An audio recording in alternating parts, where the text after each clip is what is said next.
Shalom and welcome to another in our series of podcasts from Temple Beth Am, a dynamic center for conservative Judaism in Los Angeles. This is a recording of a Shabbat teaching by Rabbi Rebecca Schatz. If you do not get the source sheet that I'm going to be using in the Shabbat bulletin, I'll read through the sources that I'm going to be using. You also can use your Chumash that you had out before, because we're going to be using most of, if not all of, actually, the last Aliyah that Max just read for us. So Exodus chapter 10, verses 7 through 12. And then any of the commentaries that we go over, I'm happy to read aloud in case you don't have the text in front of you. I'm sorry that the document says Vayera on it. I was preparing it during Shabbat Vayera, but now we are in Parashat Bo. So this is from Parashat Bo, and we're going to be discussing it a bit. Sometimes I come to these teachings with, a real lesson I want us to take away from a piece of Torah that I looked at and found really intriguing. And sometimes I come because I want to share something that was interesting to me that either I never noticed before or that I think has deeper meaning to it than we might ascribe to it as we're going through the Parsha. So this is the latter case. I'm sure there will be a lesson that we will come up with at the end, but I'm not coming into this with what we would say like a chop at the end. I'm not coming into this with an idea of this is what you should take away. This is something that I, when reading through the Parsha, was very interested in the language and in kind of the dance that is done between Pharaoh, Moshe, and Aaron here.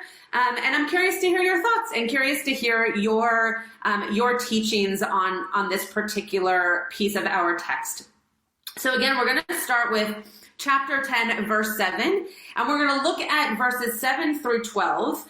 I'm going to read through them pretty straight. I might make a few comments in the middle, but I want us to read it through as a complete story, and then if you have thoughts on it, we'll go back verse by verse. Those of you who do have the source sheet in front of you, I gave you too many commentaries. We're not going to get to all of them, but I wanted to add anything that I thought was interesting to the topic so that we could both discuss it tonight, but also so that you could read it in your own free time if you would like.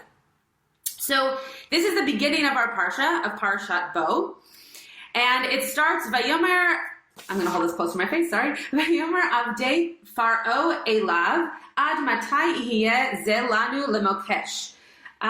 So Pharaoh's people, the people who work for Pharaoh, said to him, until when are you going to have this be a hard thing on us? Right? Are you going to, the plagues are happening. So how long are you going to let this go on, basically? How long is this hardship going to be happening to us? Shalach et ha'anashim, send away the people, ve'ya'avdu et Hashem Elohehem, ha'terem teda ki avda Mitzrayim. So let them go and let them worship their God. Interesting that the word Eved is being used here both for Pharaoh and for the way in which they practice towards God. But let them go and be with their people. Let them go and praise their God, worship their God. Have you not yet come to know that we've lost Egypt? This was what caught my eye, this phrase right here, right? That Pharaoh's people are basically coming to him. If you're interested in the other ways that I am curious around how Pharaoh's people talk to him, you can listen to the podcast that Rabbi Shapiro and I did this past week. But it's interesting that this really powerful guy is being spoken to by his lowly men, as this is pointing out, right? It doesn't seem like these are women who are speaking to him, but people who work for and with him, and saying, hey, sir, do you not recognize that the place that you think you're in charge of has completely lost it? You no longer have any control. We've lost what you consider to be Egypt. So listen to how it continues, but that's the reason that one line is the reason that I brought this whole story for us. So Moses and Aaron, this is verse 8, Moses and Aaron were brought back to Pharaoh, and he said to them, go and worship Adonai your God. Who are the ones to go? All right, go on your way, but tell me who's leaving. I need to know for my own census, so to speak, who's going to be gone and who's going to stay with me. Verse 9, Moses replied, "We will all go." This was the second thing that caught my eye. "Young and old, sons and daughters, our flocks and herds, for we must observe the Lord's festival. Chag Hashem lanu, Chag Adonai lanu."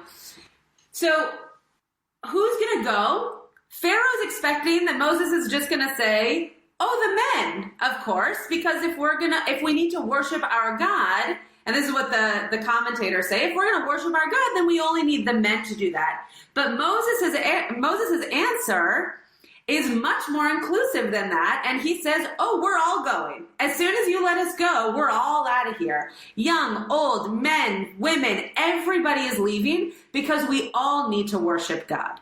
So this is a really ahead of his time egalitarian statement to say, you might think that this is only important to the men, but in fact, we're all getting out of here because our connection to God is not just for the men, it's for all of us. That might be a little bit of my drosh, but that seems to be what Moshe is saying.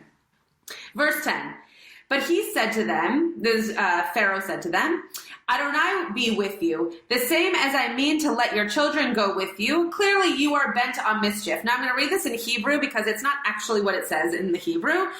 "Vayomer aleichem yechen Hashem imachem." So God will be with you. "Ka'asher ashalach etchem ve'et tapchem." So I will send you and your children. "Re'u ki ra'a neged penechem."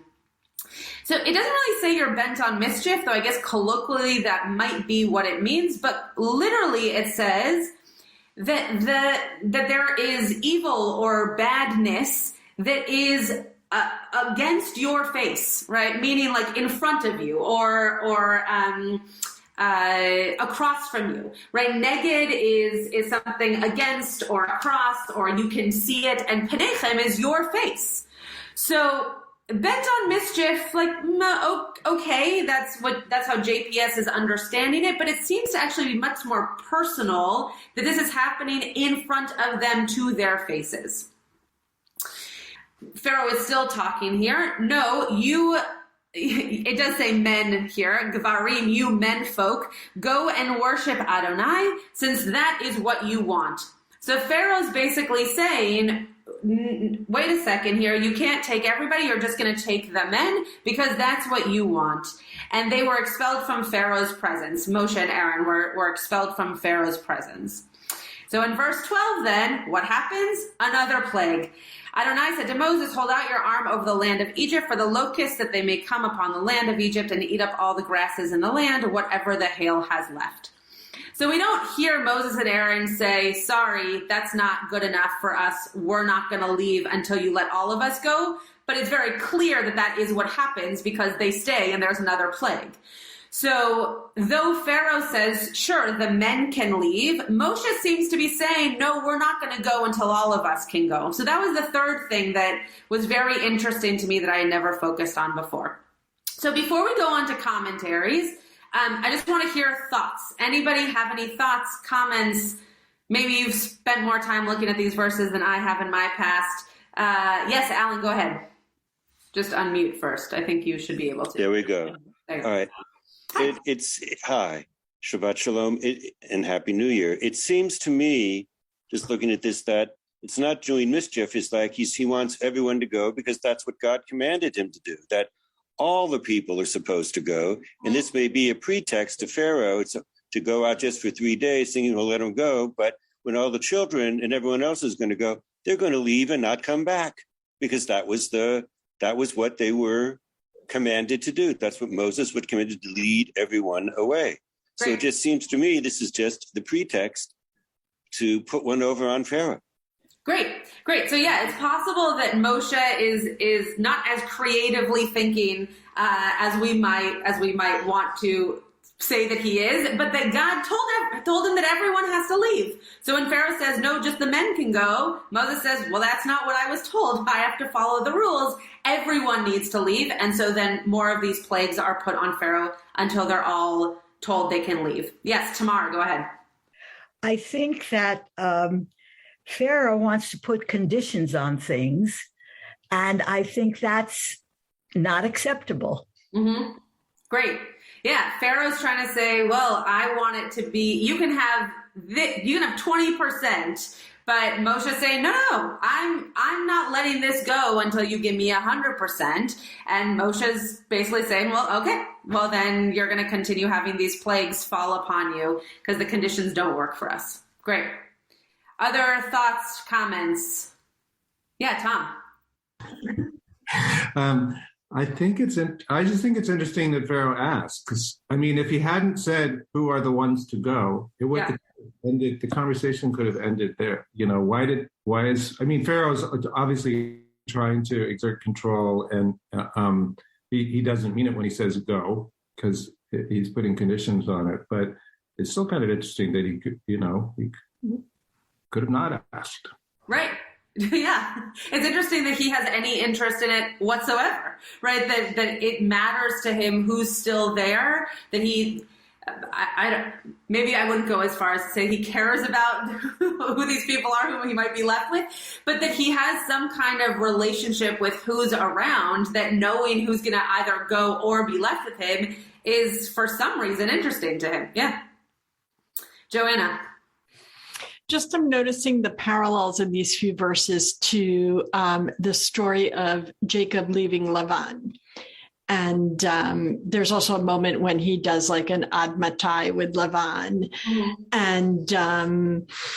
And also like there's such emphasis in the Lavan story that Yaakov left not only with his family, but with his flock also. And again, here that echo of the flock. Mm-hmm. And just seeing, sort of the inverse here, and that story is the microcosm for what happens now. Interesting. It's always so fascinating to put stories, right? I don't think we would ever say that Lavan is like a Pharaoh character, right? So it's always interesting to put those parallels together where we're clearly working with similarities in stories, but not similarities in characters. But you're right that there is some kind of detail-oriented piece to what is leaving, similar to Tom's question of like, why I need to even know that, but what is leaving and the conditions around who is leaving, when are they leaving, are they coming back, all of those pieces. Okay, lots of hands just popped up. Joe, and then Rabbi Sean, and then Alan. Hi. I think it's also quite interesting. It kind of illustrates how delusional Pharaoh is at this point. It opens with, you've lost Egypt effectively. There's all these plagues going on. The country is the infrastructure, so to speak, is being laid barren and ruined. Yeah. His biggest concern here is our slaves are going to go escape and they're not going to come back. Right. Yeah, and that was the part to me as well that was so fascinating. That first line, those last 4 or 5 words, whatever it was in the beginning verse, right? That his people, his courtiers, need to be the ones to say to him, "Hello, have you not seen outside? Have you not noticed what is happening? Our Nile is full of blood. We just had a bunch of hail, right? Have you not kind of taken scope as to what's happening around you? How much longer can this possibly go on?" And yet here he is nickel and diming for every person who's going to be still in the land or not. There's no land to really care about anymore. So it's a really fascinating point as to what he's focusing on in this moment here. Okay, Rabbi Sean. Oh, you just muted yourself. Yes. Hi. I will just build on that last comment and ask the question, whom is he speaking to? He has at least 3 different audiences. Yeah. Potentially separate from each other or together. Mm-hmm. As you just said, right? The Ovdei Pharaoh, the servants of Pharaoh, ironically, as you pointed out, his cabinet, his inner circle, whoever this is. Yeah. Second audience, of course, is Moses and Aaron. Or is he just pushing back to God? And I just think that the truth is probably yes. And that he's aware of these multiple audiences or constituencies or, competitors. And he's a pretty stressed out evil villain. He's demonstrating his confusion, perhaps. Yeah, that's great. I hadn't thought there's confusion in reading this in terms of who's he speaking to and who's speaking and who's listening, but I hadn't thought about how there's three very distinct characters, or as you said, audiences listening or speaking in the case of the Ovdei Paro, and what does that mean about the narrative that he's sharing also? Because if at the end it's to God, or maybe just to himself, kind of in a rage, that it's a very different story that he gets into a bit of anger at the end here, whereas at the beginning, which your lovely husband shared with us, he asks, well, who are you people? Who's leaving? So it seems that there is an element of kind of relational understanding at the beginning, and then by the end, when he's back in his own head or talking to God, all of a sudden he recognizes, oh, wait a second, I need to go along with my plan from before, and we need to stick this one out. Very good. Love that. Alan, wait, you're muted. You might be talking, but you're muted. Okay. Last week, Joel Grossman gave a drash specifically dealing with the similarities between the Jacob story and the Moses story, particularly when they're first coming out, the meeting at the well, they get married very quickly after they have breaking bread together. Mm-hmm. And Joanna's point about this is coming in terms of farther along in the Jacob story with Laban and coming up here is something that is just mind-blowing, that the motif keeps on appearing to highlight the stories about, and Joel made it the point that they wound up both being leaders of what was going to take place in terms of Jacob's sons being, in Judah, we are Yehudim, we are Jews following that, and it was Moshe who actually saved the Jewish people by leading them out of Mitzrayim. So the maybe it's those parallels are there for that particular reason. Could it be coincidence? I don't think so. I think that Joanna's right. There's really a real connection between the stories that could maybe even be explored even further. Yeah, it was a beautiful drash, and those who didn't hear it should listen to it. I'm sure it's on the podcast somewhere. The elements of parallelism all over the Torah are really fascinating. And as I once learned from my teacher and friend, Rabbi Sean Fieldsmeyer, there's also an economy of language in the Torah. And so the fact that so much of the Torah has themes that are shared, whether in words or in character developments, which you're both speaking to in terms of Jacob. Right, as you were sharing that, I was thinking about how Jacob also leads the people in a certain extent out of a place and into another. And Moshe's is a little bit more dramatic, but there is also that bringing a people together to take them and do something great with them that Jacob and Moshe share. So could it be that those parallels are meant to be noticed? Probably, because we're probably supposed to understand that one person can bring a lot of people together and do wonderful, beautiful things with them in community. Okay, let's look at a few commentaries here. Again, we're not going to look at all of them. It's 2 full pages of commentaries. So I really enjoyed this Ibn Ezra commentary. It's the first one on the page if you're looking at the source sheet. And it says here, he's commenting on the words, and Pharaoh's servants said, right, that the Vayamru, that the Ovdei Paro said to Pharaoh, which is surprising in of its own, case in terms of servants speaking to their master.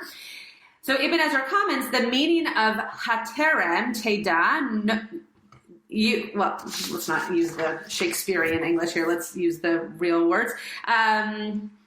Haterem Teda, have you come to not yet know, right? Do you not yet see or not yet understand? Is, according to Ibn Ezra, do you first want it to become clear to you that Egypt is destroyed? Right? Would you rather just sit around, have all of these plagues happen to you, end up sitting, I'm thinking of like those doomsday movies where like everything is bombed all around them, or, you know, the futuristic movies where something terrible has happened and the earth no longer exists, but there's one guy, usually like Will Smith or someone, like standing in the middle of desolate land and looking around like, well, okay, now what? Right? That is just a fascinating thing for Ibn Ezra to even imagine, that Pharaoh actually wants to see it all the way through, right? He is not worried, or he doesn't care, one of the two, that the land, that the community could become completely destroyed. He's stubborn. He wants to stick to his guns and make sure that everything goes his way. So though it's only in quotes a commentary, I think this is very possible that Ibn Ezra is tapping into a stubborn Pharaoh, which we know he either is or at times becomes, based on God's intervening of hardening his heart. Okay. Chizkuni then says, they now questioned Pharaoh's judgment by asking him if he wanted to wait until the whole of Egypt was ruined.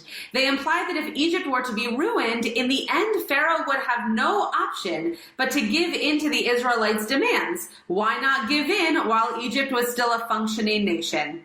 Again, really interesting, right? Why would you wait until your nation has completely gone away, where you're going to have no control any longer because there's going to be nothing to control, then say yes to something when even in saying yes, you're going to have control over what's left, versus waiting until it's all gone and you too are probably also gone. And then, and we know this actually from the end of our story, Pharaoh looks like a very weak leader by the end, because he basically, after a terrible plague, obviously, but he basically says, okay, that's it. My hands are up. The white flag is being waved, and I'm done here.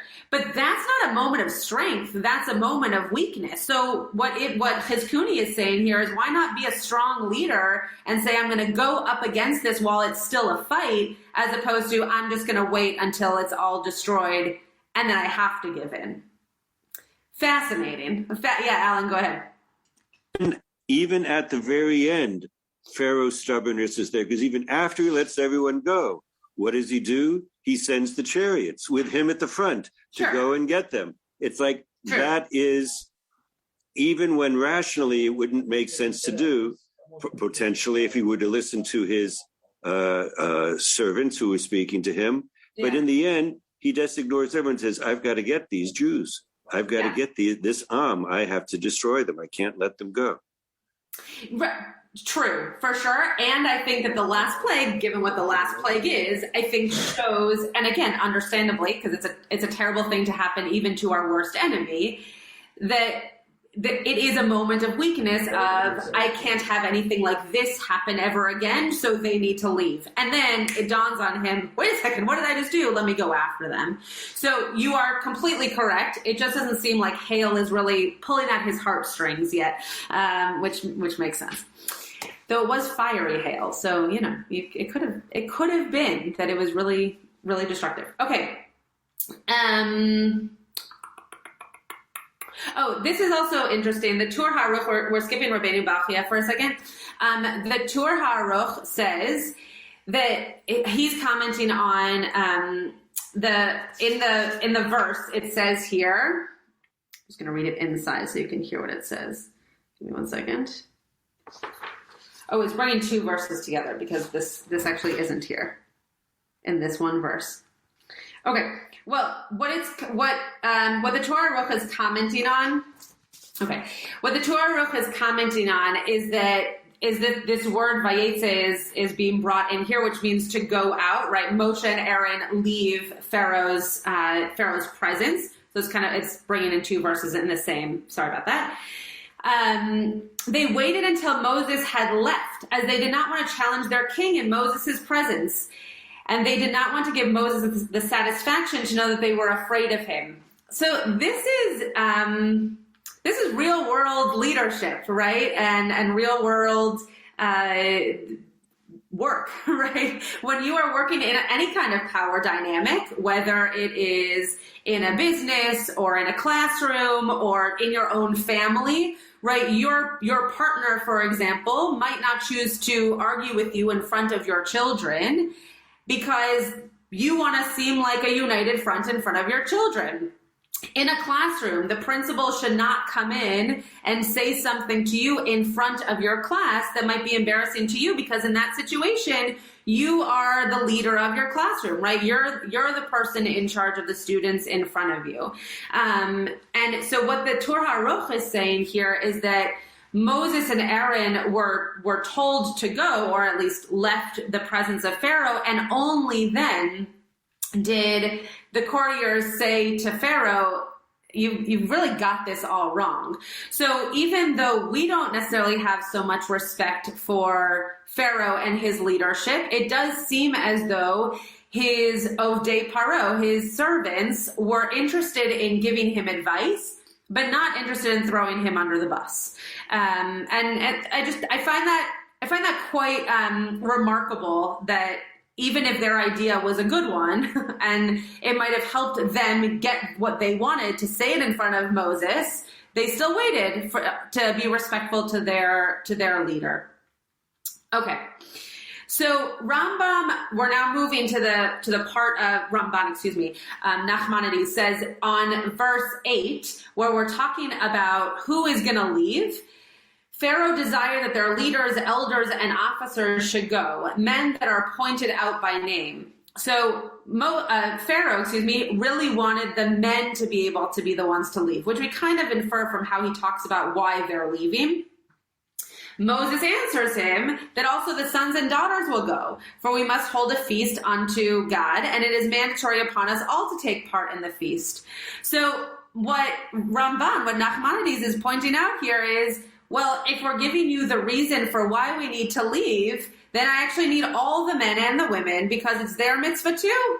We don't just celebrate holidays, just us. We celebrate holidays with our daughters and our wives and our female slaves, right? All of these people who you aren't taking into account, who need to leave to be servants of God, they too are servants of God, maybe in a different way than you understand, but they too need to celebrate this festival. Pharaoh's anger was then kindled on account of the sons and daughters, and he said that under no circumstances will he send the little ones, for they take no part in the offerings. Instead, he would send all the adult males because of the feast which Moses mentioned, while the little ones and the women will remain in Egypt. This is scarily parallel to different parts of Jewish history where we have been persecuted and sent out of places, right? The Holocaust obviously is a very big one to use as an example here, that the person in charge of getting rid of or enslaving or whatever's happening at that moment in history, our people, seems to think that they know what we need. Right, seems to know that, in order for, Pharaoh seems to think that the kids can stay because they don't take part in the offerings. Well, when was the last time that Pharaoh gave a sacrifice to our God? Right, never. So what does he know of our practices? Nothing. But in order for a leader to take control, they have to at least convince themselves that they know what we are doing and what will be hardest for us to carry.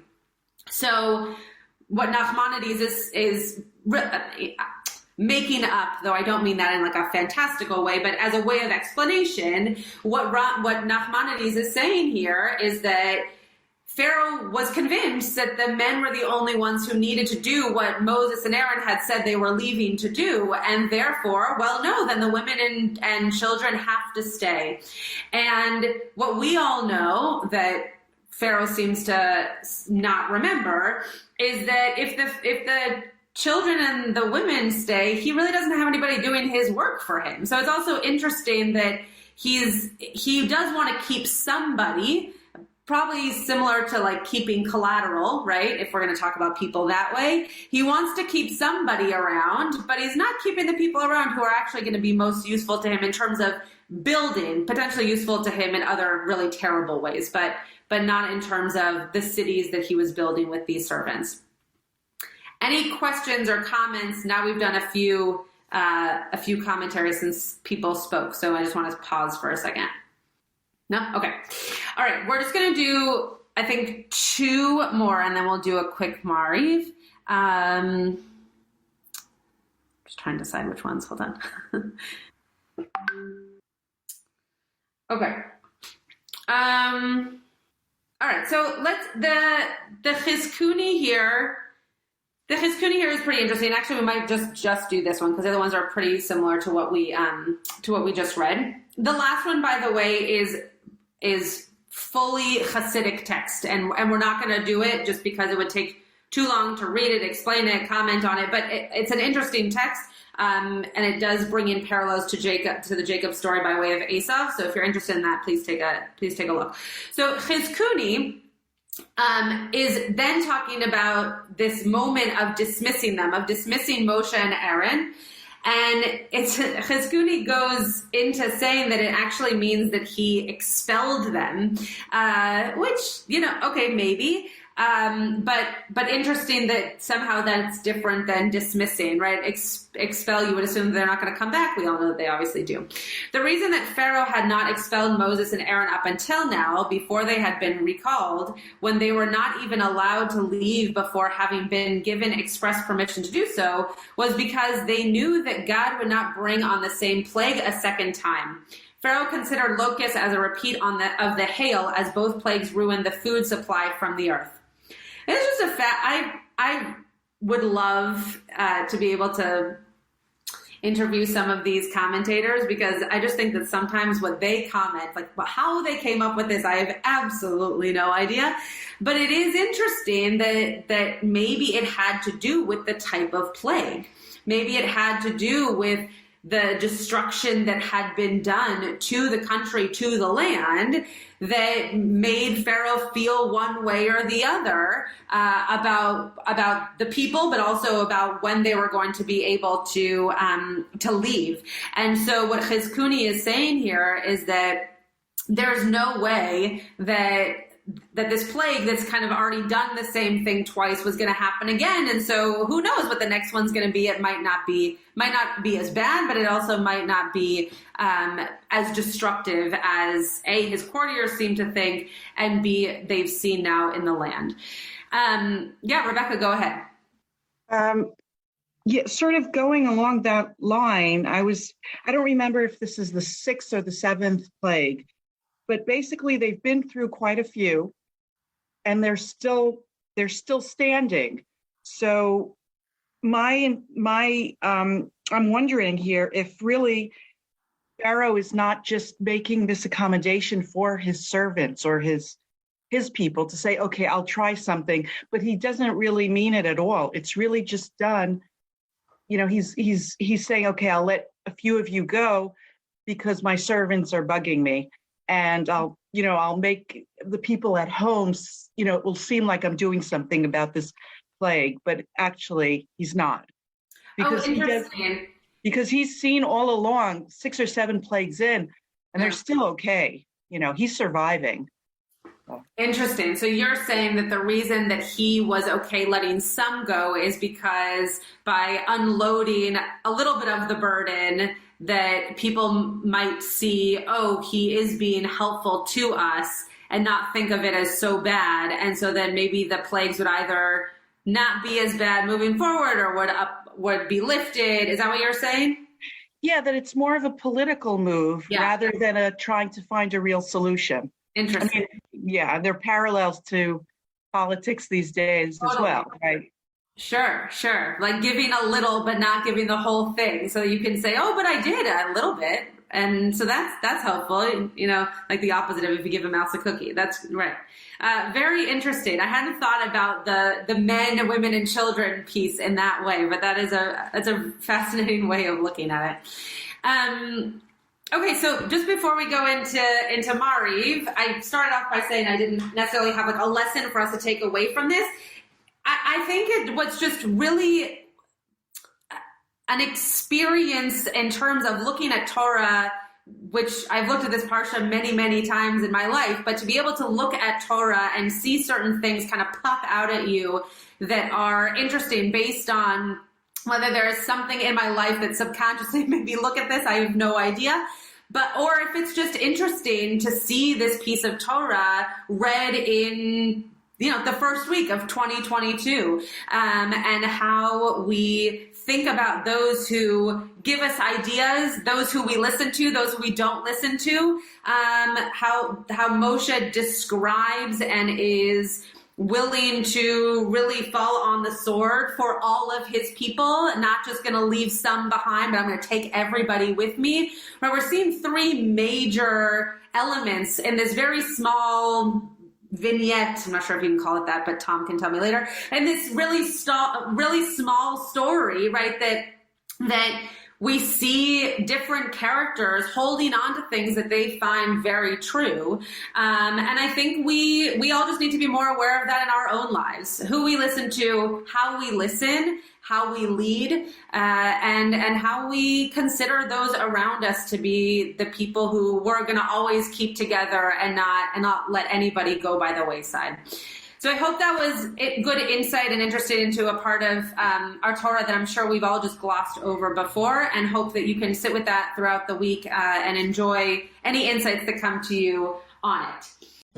You have been listening to another in our series of podcasts from Temple Beth Am, a dynamic center for conservative Judaism in Los Angeles. If you enjoy these podcasts, we invite you to write a review on the Apple Podcast site or wherever you get your podcasts. For more information about Temple Beth Am Los Angeles, go to tbala.org.